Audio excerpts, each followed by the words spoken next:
Hello, good evening everyone. Type C naman po if clear ako sa end nyo. And type U if unclear po ako. Hold on, check ko lang sa chat box.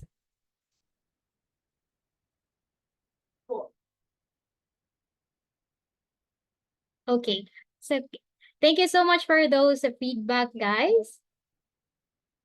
So our webinar tonight is very timely since recently nag-celebrate tayo ng National Heroes Day, diba? Last Monday. And then, ngayon, hindi talaga natin kailangan na mag-review kung sino ba yung mga heroes natin or i-check kung sino ba yung mga dapat i-celebrate ng mga tao kasi nasa malapit lang ang mga heroes natin at sila yung mga tatay natin. Kaya ngayong webinar na to, ang focus is about our proud tatay.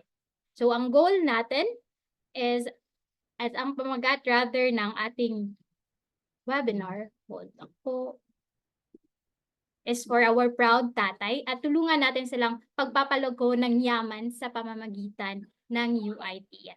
By the way, I am Monath Pangatungan, Visayas Business Development and Market Education Officer ng First Metro Securities, and our company promotes financial literacy and creates awareness on investment opportunities para ma-empower ang individuals like you and me and even institutions to attain their financial goals. And we envision to be the largest and most trusted investment solutions partner here in the Philippines. It's my honor and pleasure to serve as your host for this evening's session. And just like this event, we used to conduct our sessions po on-site and face-to-face. However, due to pandemic, we shifted to a webinar format. We're glad that we are continuously invited by private institutions, public institutions, and even academic institutions. So, example nito, Bureau of the Treasury, even Pag-ibig, and that is on top of our monthly webinars that we conduct here in First Metro Securities. So ngayon, gusto ko pong malaman kung saan po ba kayo currently tuning in. So, andito po ako sa Cebu, so in the Visayas area. Anyone po from Luzon or Mindanao or even outside the Philippines?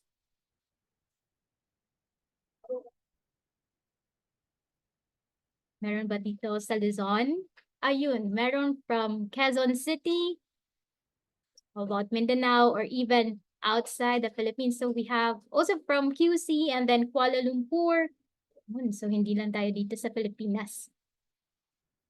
So kahit saang sulok pa tayo ng mundo, no, pwede pa rin kayong makasama sa webinar series ng First Metro Security. So as of year to date, we have conducted over 370 talks from basic personal finance to investment and even market outlook or market update. At para ma-achieve natin ang goal for this evening, we figured it would be better to tag experts along. So ngayon, ipapakilala ko po sa inyo si Sir Carlo Abat. He is a dynamic and agile veteran in the banking and financial industry for the past 15 years. And Sir Carlo has provided investment and wealth advice to retail, high net worth, and corporate clients throughout the Philippines. He's a certified fixed income salesman and a certified investment solicitor.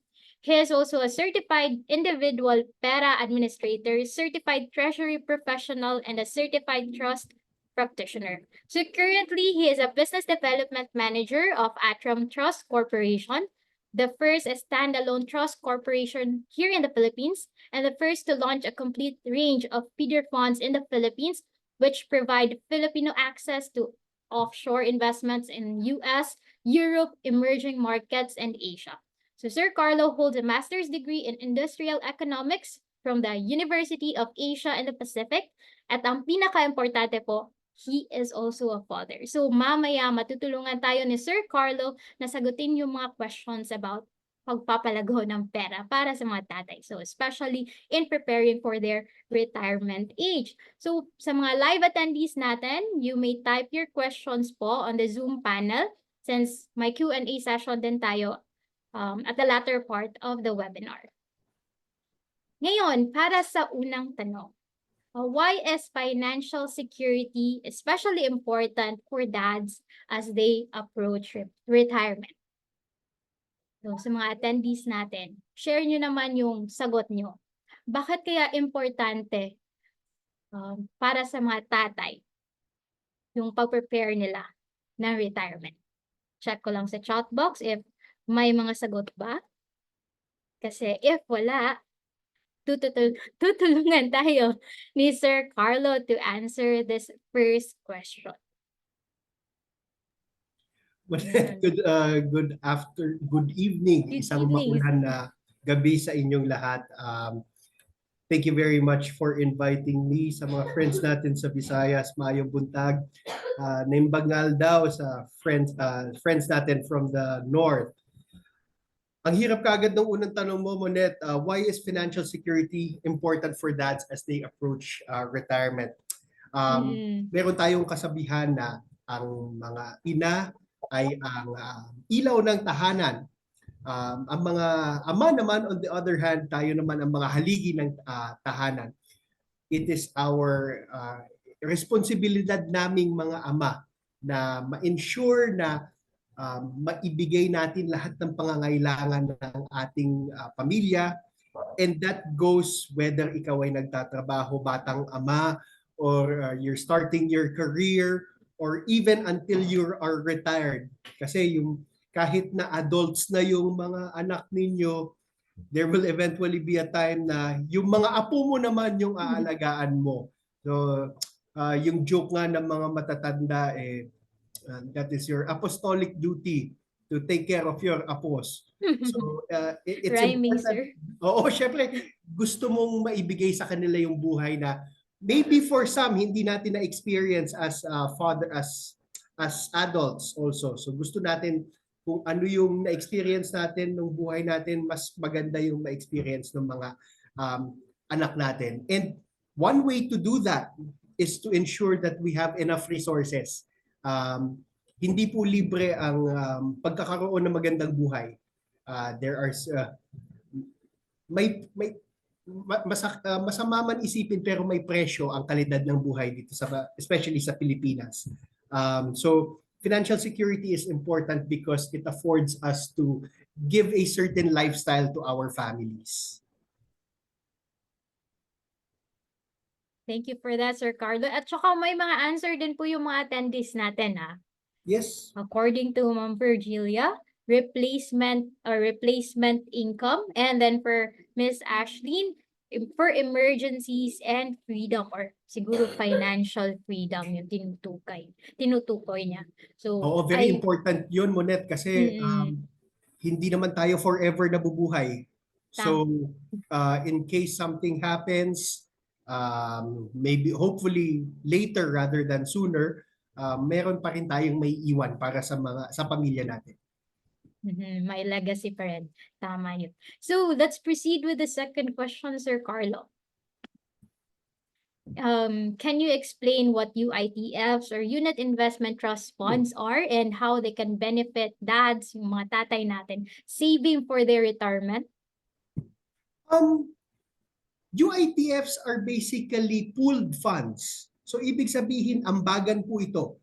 Lahat po ng investors will pool their monies together, and then the fund manager, ibibigay natin sa isang fund manager, and yung fund manager po yung magmamanage ng pera.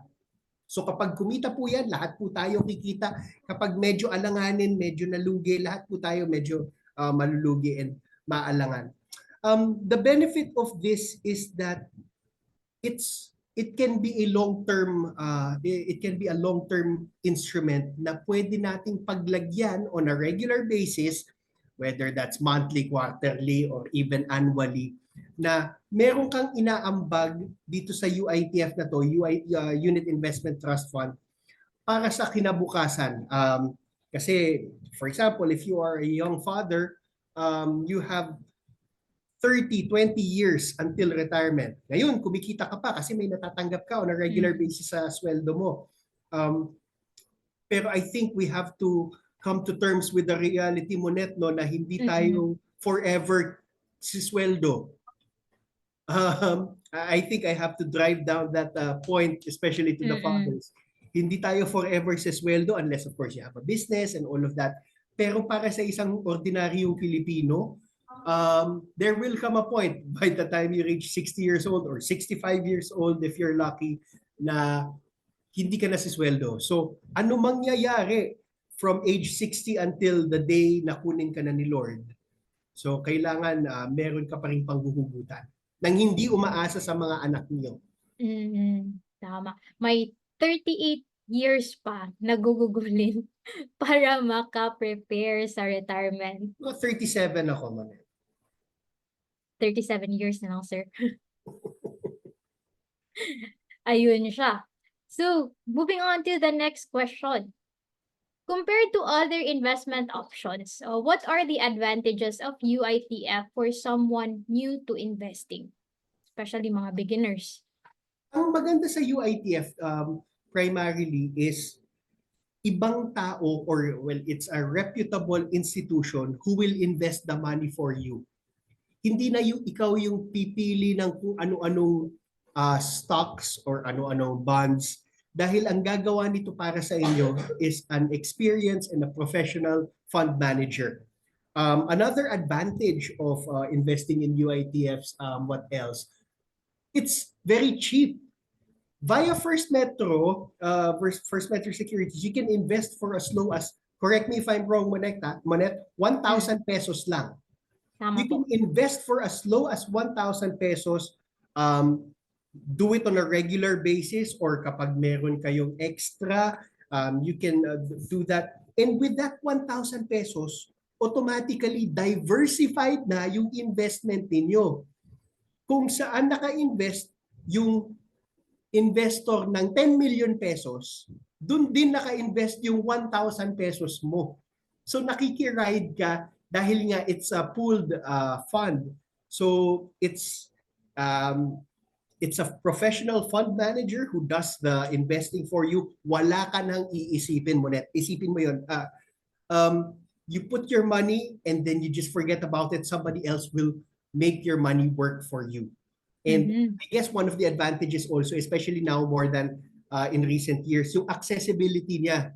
Pwede mo na siyang i-check 24/7 saan ka man sa mundo, anumang oras. You can monitor your investments very easily, and you can usually do it using your phone. Kung merong app, I would believe First Metro would have that app also, or you can also use it sa yung desktop or laptop. It's very accessible also. But I think what I want to highlight is yung professional fund management, because it is a seasoned, a professional, and a knowledgeable fund manager who will invest it for you.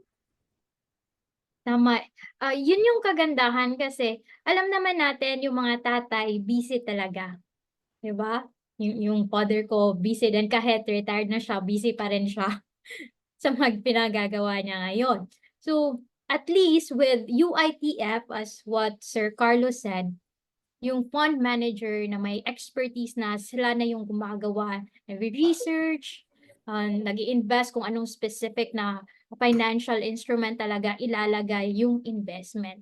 So, at least with that, yung problema na lang ng tatay natin is actually maglaan talaga ng pera every month or every quarter para makaprepare sila sa retirement nila. So moving on to the next question. Are there different types of UITF suited for different risk tolerance levels, Sir Carlo?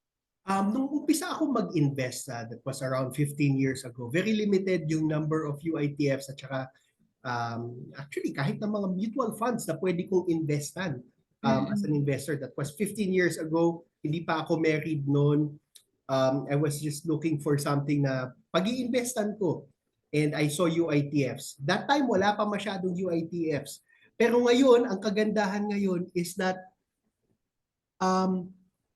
kaya ikaw ay conservative, ikaw ay moderate, kaya ikaw ay aggressive, merong UITF na nababagay sa'yo. Kung ikaw ay naghahanap ng bonds or equities or halo ng bonds and equities, meron po yun. Kung ikaw ay naghahanap ng peso investments, dollar investments, I think meron pa nga yatang Japanese yen investments dito sa Pilipinas. Meron po nun. Kung ikaw ay naghahanap ng investment dito lang sa Pilipinas, meron yun. Invested in the United States, meron sa Europe, Asia, or a mix of every major region in the world, meron na po yun. So the first step really, Monet, no, is to try to determine kung ano yung risk profile mo. Anong klaseng investor ka? Kasi doon natin malalaman kung anong klaseng risk ang matetake ko bilang isang investor, and sa financial advisor ninyo naman, makakatulong ito na makapag-recommenda ng tamang investment para sa inyo. It will help you as an investor determine what kind of risk profile you have, and it will help me as the financial advisor recommend the correct product given your personality or your risk profile. Kasi Monet, kung kunyari ikaw ay conservative, tapos offeran kita ng something that is aggressive, ay naglolokohan lang tayo kung gano'n. Kasi we have to realize that investing is unique and personal. Yung best investment para sa iyo, Monet, is not the same best investment para sa akin. It really is something kung saan nakakatulog ka sa gabi, that you are able to accept the risks of whatever investment you undertake. Well, talking about risk tolerance, Sir Carlo, no, once my first Metrosec account ka na, yung mga attendees natin or mga viewers right now, pwede nyo pong ma-assess yung client suitability assessment natin para malaman if aggressive, moderately aggressive, conservative, or balanced na type of investor ba kayo. At yung first Metrosec, magbibigay ng mga funds na suitable para sa inyo. Kasi not all investment are created equal. Meron Tapos, kayong webinar yes. noon, Monet, not all investments are something to that effect na iba-iba yung investments na available sa mga Pilipino, sa mga ama. And not one is better than the other. It really just depends on what suits you as a father, kung saan ka man sa iyong life journey. Tama. Sir Carlo, let's just ask this. I will ask this question po ha, kasi na-post siya sa Q&A Zoom panel. Ano po ba ang ATRAM? So let's have this opportunity po to answer this question. Sige po. ATRAM is one of the biggest financial asset management and trust companies in the Philippines. ATRAM, hindi siya masyadong kilala as far as an ordinary retail investor is concerned. But we are actually the fourth largest, ika-apat na pinakamalaking trust corporation dito sa Pilipinas. And we are the biggest independent trust corporation. We are the first trust corporation in the Philippines. What we do basically is, instead of a Filipino going to Singapore or to Hong Kong para bumili ng funds doon ng mga financial managers doon, hindi papayag si ATRAM. What ATRAM did is they brought them to the Philippines. So even if you are an ordinary Filipino and you want to invest in global investments, we are able to do it. And we have partnered with our friends in First Metrosec to distribute the funds to the retail market. So for as low as 1,000 pesos, you can invest in a global investment already. So yeah, I understand that we're not well known as far as on an individual level is concerned. But if you talk to the big banks, the big financial institutions, they would know, and they would most probably be dealing with ATRAM in one way or another. And let's proceed to the next question. So besides financial security, what other benefits might come with dads investing in new ETFs for retirement? First of all, I don't think there's anything greater than financial security that you can leave to your family. But there are some benefits of being invested in some UITFs in the Philippines. For example, there are UITFs in the Philippines already na meron kang regular income na natatanggap. Mm. Imagine mo to, Monet. Every month, you will receive a certain amount because naka-invest ka lang. Previously, this was only available kung direktong bonds ang bilhin mo. But the industry in the Philippines has grown so much the past 10, 20 years that it offers those kinds of investments already. Tapos meron na din ngayon, Monet, na flexibility because as I mentioned earlier, you can do everything through the palm of your hands sa yung telepono. And then meron ding automated investing. Imagine mo, friends, yung mga ama sa room, pagdating ng sweldo ninyo, automatically a certain part of it will be automatically invested already. Hindi mo na iisipin. Hindi na dadaan sa kamay mo yung pera because it's going to be automatically invested already. Now, I would like to encourage the fathers in the room who are participating here tonight to actually take advantage of that opportunity, of that facility. Kasi minsan kapag ang tendency ng Pilipino, kapag na-withdraw mo na yung pera, hindi na yan babalik kung saan hindi na yan may invest. Yan na ay mapupunta sa malls, yan na ay mapupunta sa pagpanood mo sa sine, sa pagkain mo sa restaurant. But right now, there are a lot of opportunities right now na automatic a certain portion of your income gets invested. So you can take advantage of that. It makes it easier for you as an investor. And I agree with that, Sir Carlo. No? Sa First Metro Sec, we call it Voluntary Investment Program. Okay. So, pwede once VIP. or, yes, VIP po. Once or twice a month, automatically invested yung client sa specific na fund na napili niya. So, for as low as 1,500 pesos per debit. So, pwede siyang on their scheduled na payday para masabay na din, hindi na magamit for any other expenses.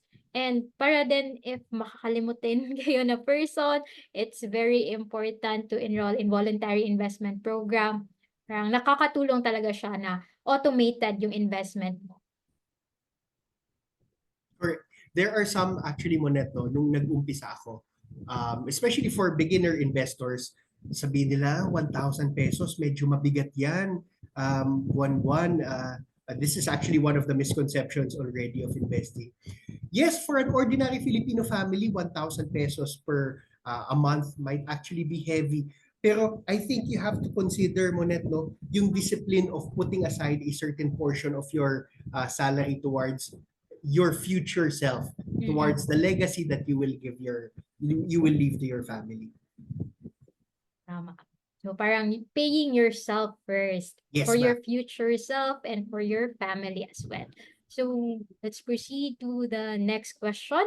So can UITFs help dads leave a legacy for their family? So talking about legacy, sir, no? So Okay. legacy talaga yung question natin sa Okay. number 6. You know, when I became a father, I only thought that I would promise 3 things to my family. Number 1, especially to my daughter, Number 1, I will make sure that you finish school. Ikakayod ko yan. Number 2, there will always be food in the table. There will always be food in the table. And then number 3, there will always be a roof on top of your heads. Okay? So tatlo lang yung goals ko nun. But through the years na nakikita kong lumalaki yung anak ko, napapag-aral ko siya and all of that, yung aking pamilya, nakikita ko through the years, I have learned that it's something else that I can leave them is the gift of being able to be financial, leaving them something in case I pass. Knock on wood. I don't want to rely on my daughter or when I retire. Actually, Monet, kwento lang, no? Napag-usapan namin nung weekend lang, nung long weekend. Sabi ng daughter ko, she's 9 years old. She Mm. said she wants to she wants to give me money daw kapag nag-retire na ako, kapag wala na akong trabaho. And I said to her, I will make sure that I will not be a burden to you financially when I grow old. In-explain ko sa kanya, in-explain ng ko and ng wife ko sa kanya na we will make sure that we will do everything that we can so that we will not be relying on her. Because by that time, who knows, she'll have her own family as well, and we do not want to be a drain to the resources of her family. Yun, so parang yung answer din ito, no, for na mag-stop yung sandwich generation. So parang on my end din, goal ko din na this will be the last generation na parang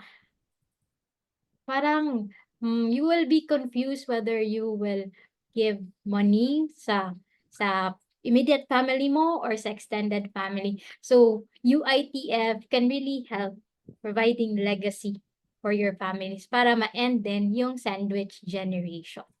Siguro Monet, let's define sa ating mga manonood kung ano yung sandwich generation, no? To simplify it lang, yung sandwich generation is yung nagpapalaki ka na ng iyong pamilya, yung iyong anak, pero umaasa pa rin sa iyo yung mga magulang ninyo. It's masakit man sabihin, but it's typical Filipino behavior kasi na it's okay for you to ask money from your children. But let's end it by saying this. Children, lahat naman tayo children here. Parents pala. Parents, your children are not your retirement fund. Ulitin ko po yun. Hindi po responsibilidad ng mga anak ninyo to ensure that you have ample resources, ample finances when you grow old. But of course, on the other hand, children, your parents are not your emergency fund. Tama. Okay? Hindi pwedeng tuwing may kailangan kayo, aasa pa rin kayo sa parents, especially when you're already in the workforce and all of that. So let's end that sandwich generation concept. Especially in the Philippines, ano yan prevalent yan kasi close yung family ties as far as Filipinos are concerned.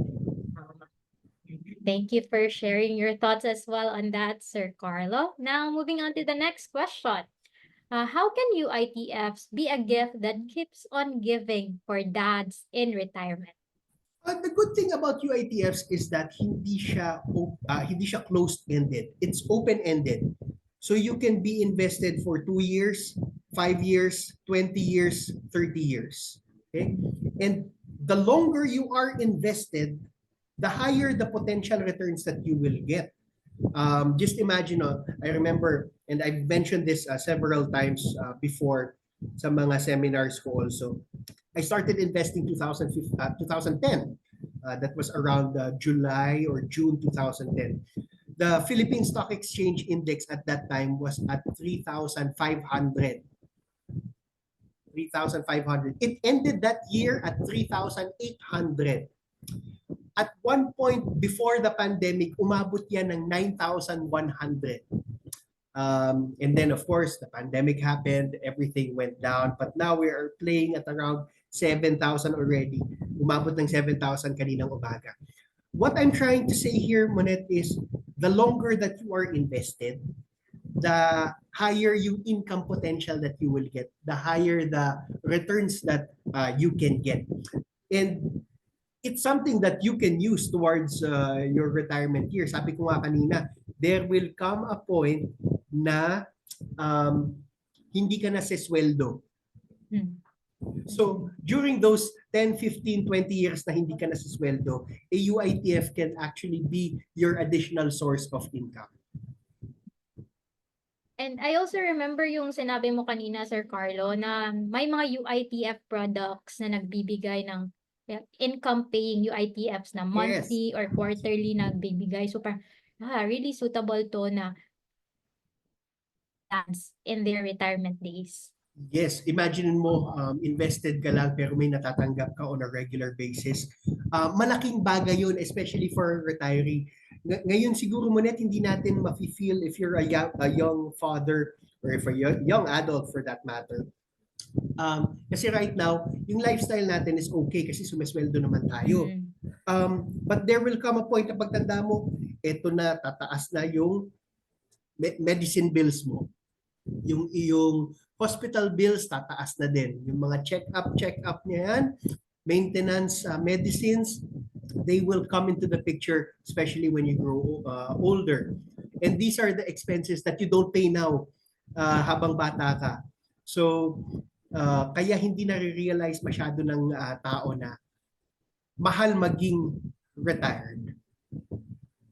So, dapat need talaga ng preparation. Kahit on the first day pa lang, naka-receive ka na ng pay mo or Correct. salary mo, diba? The next question. What are some common concerns that might have about investing in new ETFs, especially for their retirement? Monet, we were talking about the benefits of UITFs and all of that, but I think we have to talk about also the risks of investing in UITFs. Kasi hindi naman ito risk-free. There is no such thing as an investment that is risk-free, except for one, and it's called a scam. Okay, if someone offers you an investment that offers you 20% per month and all of these things, medyo kabahan ka na kasi walang such thing as risk-free investing. Actually, kahit yung pera mo nasa bangko, at risk pa rin siya. So there are risks involved in investing in UITFs, and dito pumapasok yung recommendation ko na when you invest, especially in UITFs, number one, you have to do it early. I think that's very, very important that you have to start early. And also equally important is that you have to do it regularly. Para masakyan mo, kaya mataas ang merkado, kaya mababa, you put a certain portion of money to your investments. Other common concerns, there is also a misconception, Monet, na investing, mahirap yan. Pangmayaman lang ang investing. Baliktarin ko lang yung misconception na yun, no? Investing is not for the rich. It's actually to make you rich, or not necessarily rich, but for you to be able to have a more comfortable financial future. So yes, there are a lot of risks involved in investing, but you do what I recommend on investing early and investing regularly. And of course, talking about diversification, mag-invest ka sa iba't ibang klaseng UITFs. That would be something that would benefit you also. Kasi kahit bumaba yung isa, at least yung isa may sasalo naman na pataas. So there are risks involved in UITFs, in investing in UITFs, but there are ways to minimize that risk. So talking about minimizing the risk or addressing this concern, so how can we address these concerns and make dads feel comfortable about starting to invest, Sir Carlo? Ang sabi ko kanina, one of the things that I will leave to my daughter is an education. So, will ensure na makakapagtapos siya ng kolehiyo. But learning does not stop when you graduate. One way to address discomfort sa pag-i-invest is to make sure that you learn as well. There is a lot of resources out there that any dad can work on. Any dad can read, can watch, can listen to. Madaming available resources out there. Seek professional advice. And when I say seek professional advice, kasi madaming sa Pilipinas nagkalat yung mga how do I say it nicely? Yung mga nagpapanggap na financial consultants when in fact ang habol lang nila ay benta. I don't disrespect that. I can respect the hustle and all of that. But make sure that because you are educated, because you are learned, nafi-filter mo kung ano yung sinasabi sa'yo. Yes, you talk to other people about where you can put your money and all of these things. Yes, that's good. But at the end of the day, make sure that your decision is an informed decision and hindi lang kasi pinag-investan to ni pare, ni kumpare. So makiki-invest din ako. Just make sure that you understand kung saan ka nag-invest. Kasi ganito mo na, kung hindi kung hindi mapaintindi sa'yo ng financial advisor mo kung ano yung pinapasukan mo, lumayo ka na. Tama. So, talking about this, sir, no, may receive akong question sa Q&A Zoom panel. So, what is your advice to dads, parents, or students who are afraid to invest? And I'll continue, since they are risking their own money and relying solely on minimum wage. I understand that and I can respect that totally. One of the big barriers kasi sa pag-invest sa Pilipinas, yung takot. Kasi kung maglagay ako kahit 1,000 lang yan, 1,000 pesos for a rich guy is different from a 1,000 pesos from what you said earlier, a minimum wage earner. Kahit na parehong 1,000 yan, mas valuable yung 1,000 to an ordinary 9 to 5 employee, the minimum wage earner pa.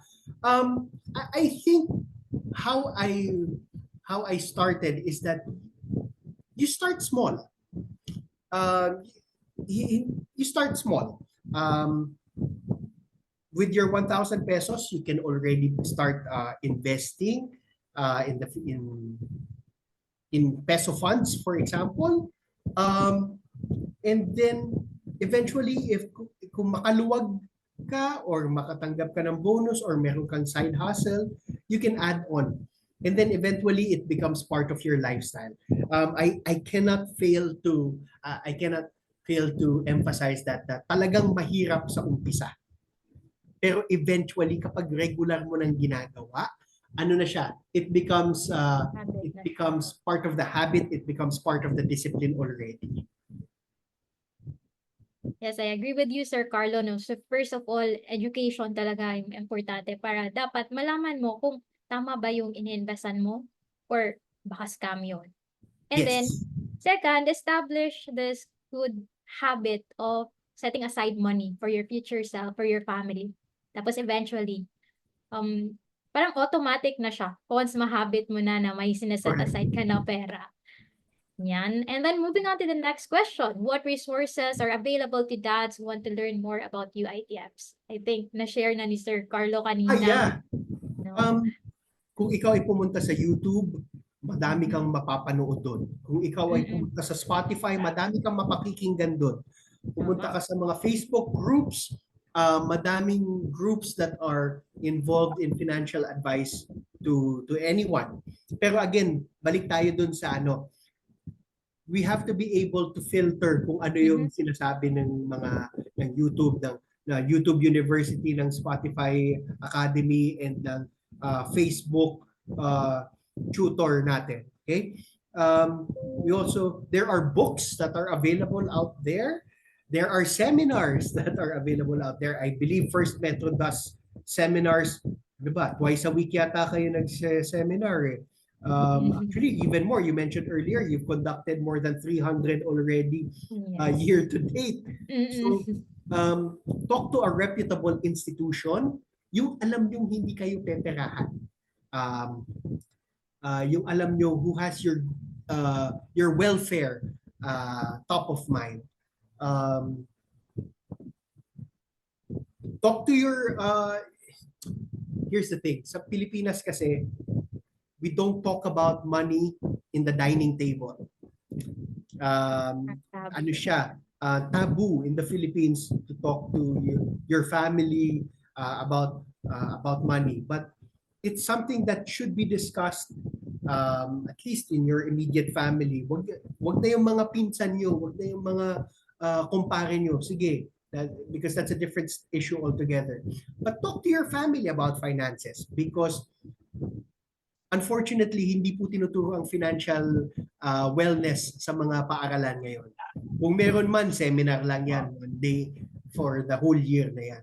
So let's also try to educate our children, since this is for fathers. Involve your children in making financial decisions, in making guided financial decisions. Because that will help them kapag tanda nila, ay, tinuro sa akin ni Airpods na kailangan nagtitipid ako buwan-buwan. Dapat hindi na ako nagsi-special coffee kasi meron namang kape sa bahay. Hindi ko kailangan ng branded na damit kasi pwede naman yung suot ko naman. Pareho lang naman yung itsura nyo. So these are the lessons that we can teach our children about investing, about finances, that will make an impact when they grow up. Something as simple as, kunyari, sige, you can do household, I will give you an extra allowance if you do certain household chores. Well, so, marirealize ng bata na nothing comes free in this world. Okay? Lahat ng bagay pinaghihirapan.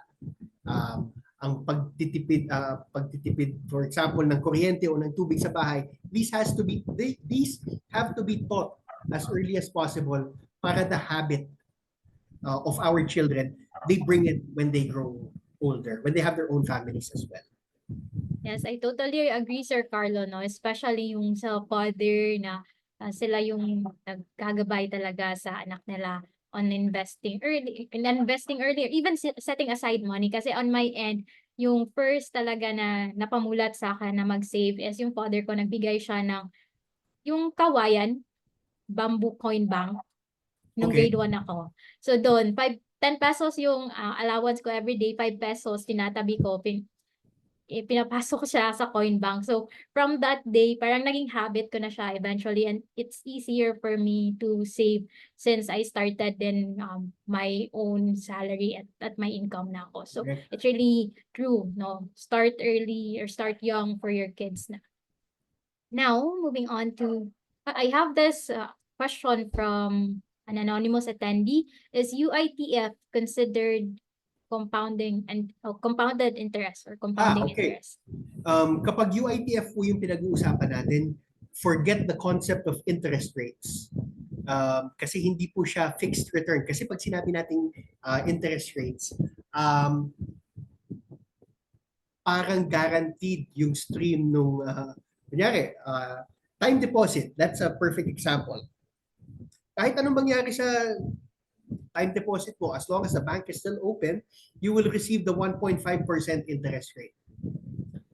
Under a UITF, it's a different concept altogether. One way to explain it simplistically is para kang bumili ng lupa under a UITF.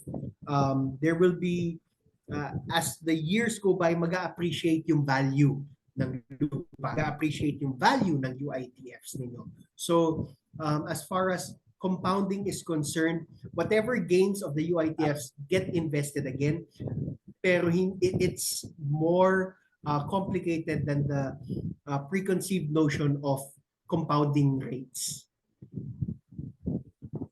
So parang nandun na po siya sa NAV po, or nakikita na siya sa investment mo, nag-reflect na siya sa price ng UITF, diba? So there will be times, Monet, na tataas siya. There will be days na babagsak siya. But again, if you look at it from a very long-term perspective, you will see that the trend of most, if not all, UITFs is generally pataas. And another question, Pastor Carlo, from anonymous attendee, what's the difference between UITF and mutual funds? Oh, Common classic question. talaga question. It's also a classic question sa mga exam namin when I was training to become where I am right now. Here's the thing, it's mostly on the setup of the investment. Kasi kapag UITF, it's a product that is offered by a bank or a trust corporation like ATRA. A mutual fund naman, on the other hand, is a company on its own. So pag sinabi nating ABC Mutual Fund, ang totoong pangalan niyan ay ABC Mutual Fund Inc. Meron siyang sariling board of directors and all of that. So you are part owner of that particular company, part owner of that mutual fund. Under UITFs naman, you get it in terms of units. But I think from the perspective of the investor, no, it's very, very similar. It's 97% similar. Ang mga pinagbago lang is really the way it's created. Kasi parang in other countries, mas uso ang mutual funds. Mas uso ang mutual funds sa ibang bansa. I don't think there's UITFs in other countries, but I might be wrong on that. But for the most part, it's very, very, very similar. Yes. So, kaya nakakonfuse talaga yung karamihan Yeah. ng mga investors. So, basically, yung regulatory body, That's also right. BSB, UITF, then SEC, mutual funds, and then yung mga UITFs based on units, and then mutual funds based on shares. And then both are managed by fund managers. Yes. Okay, so, Regulator. Oh, yun. That's one difference also. UITFs are regulated by the Bangko Sentral. Mutual funds are regulated by the Securities and Exchange Commission. Yan. Now, moving on to the 11th question. Is there a recommended amount dads should aim to invest in UITFs for retirement? I think the more Meron ba yung important question, target? Monet, no, is then magkano ba dapat yung i-invest ko? Kasi yun yung, that's the question eh, magkano ba dapat yung ini-invest ko on a regular basis? I think the more important thing is that you start doing it already. With whatever you're comfortable with. If that amount is 10,000 pesos a month, if that amount is 1,000 pesos a month, 2,000 pesos, 20,000 pesos, it doesn't really matter as long as you start. Because eventually, as the years go by, yung makakaluwag naman, hopefully makakaluwag tayo sa buhay, we can contribute more to our investing. So is there a recommended amount? It's an amount that you are comfortable with. So, importante lang magsimula na Importante magsimula ka. for retirement. Yan, Yes. tama. Next question, besides UITF, are there other ways we can help dads plan for a secure retirement? Oh, ang maganda ngayon, sabi ko nga kanina, ang dami ng pwedeng pag-investa ng mga Pilipino. If you're looking at your retirement primarily, no, there is such a thing that called the Personal Equity and Retirement Account, PERA for short. It is the Philippine version of having a retirement plan. Kasi you can only use it once you reach the age of 55 years old. Eh. So, pipilitin kang mag-invest. So, that's one. You mentioned it earlier also, mga mutual funds. That's also somewhere that you can put your money. Or yung mga real estate investment trusts, yung mga REITs. I think nagsusulputan na yung mga REITs the past 5 years, maybe kahit nung pandemic. May mga lino-launch na bagong REITs. Kung ikaw ay medyo educated or medyo savvy sa merkado, you can purchase direct stocks or direct bonds. So for example, ikaw ay mahilig kumain sa fast food that starts with the letter J. And you see that it's something that will survive the next 20 years and will continue to expand the next 20 years, go invest in that company. Kung mahilig kang pumunta sa mall that starts with the letter S or A, for example, pwede kang mag-invest dun sa mga kumpanyang yun. Kung ikaw ay nagte-text gamit ang iyong SIM card na provide ni G or ni S, you can invest in those companies also. Kung ikaw ay nagbabangko sa sa pula, sa gold or sa brown or sa blue, you can also invest in those companies.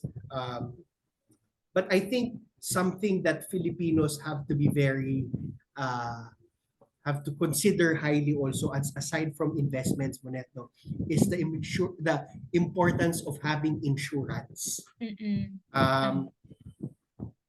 It's it's unfortunate that insurance gets a bad rap in the Philippines, for whatever reason. But the importance of having insurance in case something happens to you, may maiiwan ka sa iyong pamilya. Tandaan niyo po, kapag mawala po kayo, hindi hindi matatanggap ng pamilya mo yung sweldo na nakukuha mo when you were still alive. Okay? So it's very important that you have protection as well offered by insurance. Agree. And based sa 2022 na IC or Insurance Commission na report, 98.5% ng Filipinos ang hindi insured. So majority talaga ay hindi protected.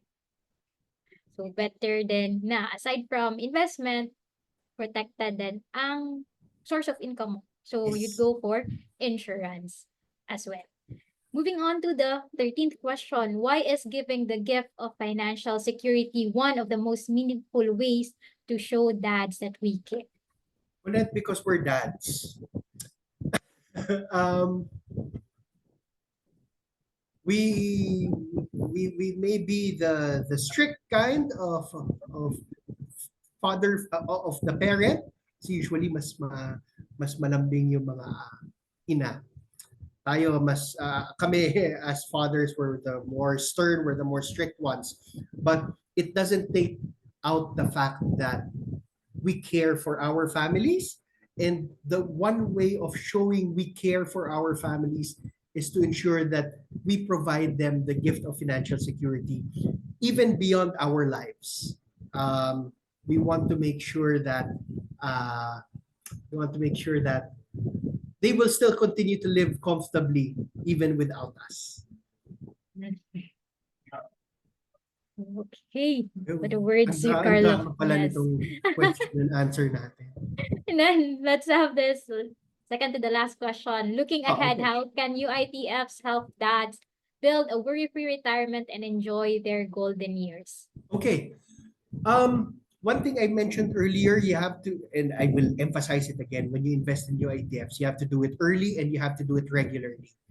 Madaming nagsasabi sa Pilipinas na it's never too early to start for your to have a retirement fund. Ayun, it's never too early. But what I can say is it can sometimes be too late to have to plan for your retirement. Now, if you're in your 20s, 30s, 40s, you can start with your retirement plan and all of that. Pero kung 2 years na lang magre-retire ka na, Hirap nun. mahirap yun. Mahirap yun. Sana malaki yung matanggap mong pension from the company that you are working in. But for the most part, UITFs can help you if you start investing early and regularly para sa yung para sa yung sunset years. Sir, in terms of years, na-receive ako na question, is 10 years long enough to appreciate UITF investment or you need 20 or 30 years or more? 10 years is better than 2 years. Madaming pwedeng mangyari sa 10 taon that will afford you 10 years will afford you a good you can still invest in stocks, you can still invest in equities, kasi madaming pwedeng mangyari in 10 years. Yes, it's risky, but ang maganda sa stocks is in any 10-year period, of course prior to the pandemic mostly, there is not a year na bagsak yung equity market.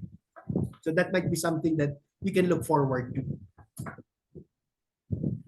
And on our last question, and it's also one of the attendees also asked this, how can we start investing in UITFs and what are the steps involved? So instead of Sir Carlo answering this question, Mas ikaw yan, Monet.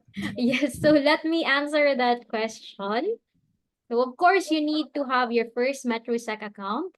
You either open via our website or via our mobile application. You just need to upload the necessary documents. You have tax identification number, proof of residence, proof of bank account, government issued ID, and your 1,000 pesos initial funding. So it's not a maintaining balance. Once it's already funded in your first MetroSec account, pwede na po yung gamitin for your investment. And please don't forget to indicate the seminar code ATRAM when you are asked how did you know about us during the account opening period. And let me just share one account opening procedure.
Used to invest in stocks, funds, and bonds.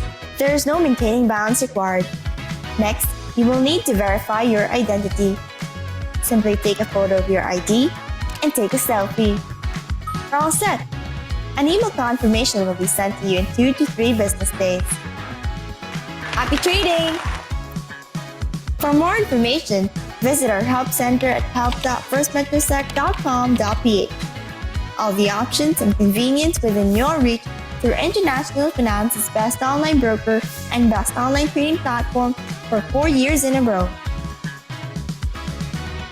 With First Metrosec, it's your future first. So that's how you open an account for individual. Pero pwede na din naman po kayong mag-open ng joint account for your family up to 4 individuals at even ITF account or interest for account. So pwede yung mga minors, yung ka-joint na account is either yung father or yung mother niya. So you can open via our website and this is the procedure. Start your investment journey today with First Metrosec. Here's how to open your account online. First, go to the First Metrosec website and click Open an Account. Select whether you're a Metrobank account holder or other bank depositor.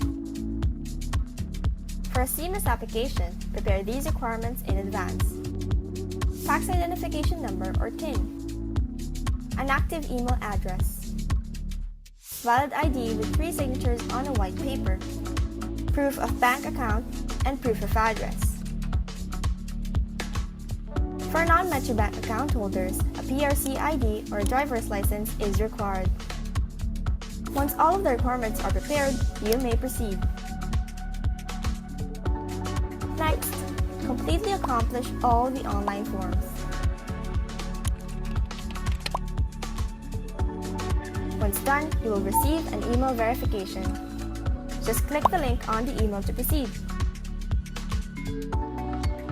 Then, upload the required documents you've prepared. And that's it, you are now done with your application. Note that it will take 2 to 3 business days to activate your account. Once your account is activated, you can access your First Metrosec account through your desktop or laptop, tablet, or phone through the First Metrosec Go app.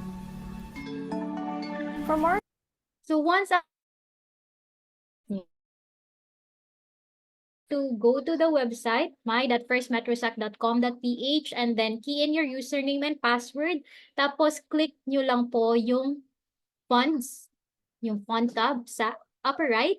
And then, it will reflect yung landing page ng FundSmart namin. So kanina sinabi ko sa inyo na pwede kayong mag-answer ng client suitability test. So click nyo lang po na update my risk profile or answer my risk profile for yung mga first time na nag-access ng First Metrosec account nila. And then there are about 6 to 7 questions. After that, may mga suggested na ng mga funds na suitable for you. There. And when you click FundSmart, makikita nyo po ang 135 na mga funds namin na available. So you can choose Atram, dyan sa all providers.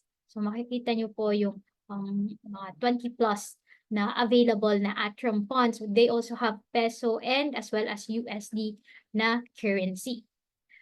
To further check po sa fund, pwede nyong makita yung performance year to date, yung past 1 year, 3 years, and even 5 years na change. At kung gusto nyo din malaman yung fee for every fund, makikita nyo siya under the fee structure na tab. And as well as yung mga minimum na investment amount, which is uniform naman siya, which is 1,000 pesos for the peso na fund. And then for additional na subscription, merong 500 or 1,000 pesos for additional subscription. So if ever may nakita kayong fund na interested kayo at gusto nyong malaman, so for example, yung Atram US Equity Opportunity Feeder Fund. So dito sa fund profile, mache-check nyo kung ano pa yung past na mga changes like year to date, 1 year, 3 years, or 5 years. And even yung past performance niya based on sa chart at yung mga top holdings ng isang fund. So once you are already decided na you want to invest in this fund, kindly just click subscribe and then enter the amount, minimum of 1,000 pesos. After that, you click subscribe and then key in your password. So 1 day or 2 days after, depende po sa fund, makikita nyo na po sa portfolio nyo yung na-subscribe nyo na fund. So dyan po siya makikita. So the good thing about FundSmart is wala po siyang sales charge, unlike if you directly go to a certain bank or a branch na may additional na sales charge about 1 or 2%. So since everything is online sa FundSmart, there is no sales charge. Meaning nito, mama-maximize nyo yung 1,000 peso na initial investment nyo for the funds. And regarding sa every month na setting aside money, we call that strategy as peso cost averaging strategy. And you can implement that with voluntary investment program sa First Metro Securities, minimum of 1,500 per month or bi-monthly. So this promotes disciplined investing, tapos may instant diversification pa, and hassle-free on your end kasi automated na. You just need to decide on 3 things: how much to invest, minimum of 1,500, how frequent, is it once or twice a month, and where to invest. So anong funds ng Atram gusto nyo ma-invest yung pera nyo. And we have First Metrosec, one powerful account for all of your investment needs, from stocks, REITs, exchange-traded fund, mutual funds, and bonds, and even UITFs. You can invest Atram through First Metro Securities. And you may follow us on our socials. Just search at First Metrosec. We are on Facebook, Instagram, Twitter, Spotify, and also in TikTok. And I would also like to encourage you on our last webinar for this month, that is on August 30. Basic Education on Stock Trading Part 3, all about technical analysis. And if you are also interested to have our customized gamified financial education program, just email us at marketeducation@firstmetrosec.com.ph. Let me call again Sir Carlo Let me just check if may question pa ba tayong hindi nasasagot dito.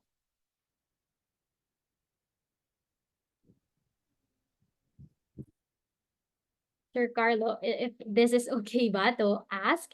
You have mentioned about insurances. Personally, can you give at least best 3 insurance company?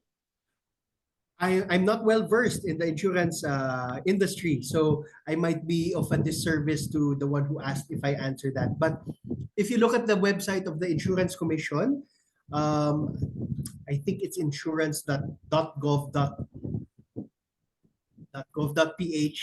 I'm not very sure. Just Google it nyo na lang. Insurance Commission Philippines. They have there the list of all accredited insurance companies and the top insurance companies in the Philippines. And then another tip is that mag-ask kayo ng mga quotations on the different insurance company para swak sa inyo or makita nyo yung suitable na insurance para sa inyo. Yes. Yan. And wait, there. So I'd like to encourage our attendees to provide feedback to us. So while we are waiting for you guys to provide feedback to us, I'll ask Sir Carlo for some parting words before we officially end our session. To be very honest, Monet, let's just put it out in the open. No? We initially scheduled this webinar. Dapat Father's Day yung ano natin. But things happened and we would hindi natuloy ng Father's Day. Pero if you think about it, it's very appropriate no na it fell a few days after National Heroes Day. And really it's fathers are really the quiet heroes of everyone. So if you are a father, please consider not only providing what is needed by your families as far as yung education, housing, and food is concerned, but also set aside something so that they will be financially comfortable in the future. You will also be financially comfortable in the future. Financial education really starts in the family. Yung minention ko kanina. Talk to your kids about finances. Engage with your children about finances. Tell them the value of saving. Tell them the value of investing. Tell them the value of not wasting. And they will bring this as they become hopefully responsible adults in the future. Thank you for that, Sir Carlos. So there you have it, guys. Once again, on behalf of First Metro Securities, I would like to express our deepest gratitude to Sir Carlo of Atram Investment for gracing us with his time and also presence. So it's truly an evening well spent. And I would also like to thank you all to our attendees for joining us in this evening session. So we sincerely hope that you have learned a lot and that the lessons and also the experiences will make your investment journey not just more enjoyable, but also profitable in the future. So we hope to see you again in our future learning events because over here at First Metro Securities, we put your future first. Have a great evening, everyone. Thank you so much, Sir Carlo. Bye po. Thank you.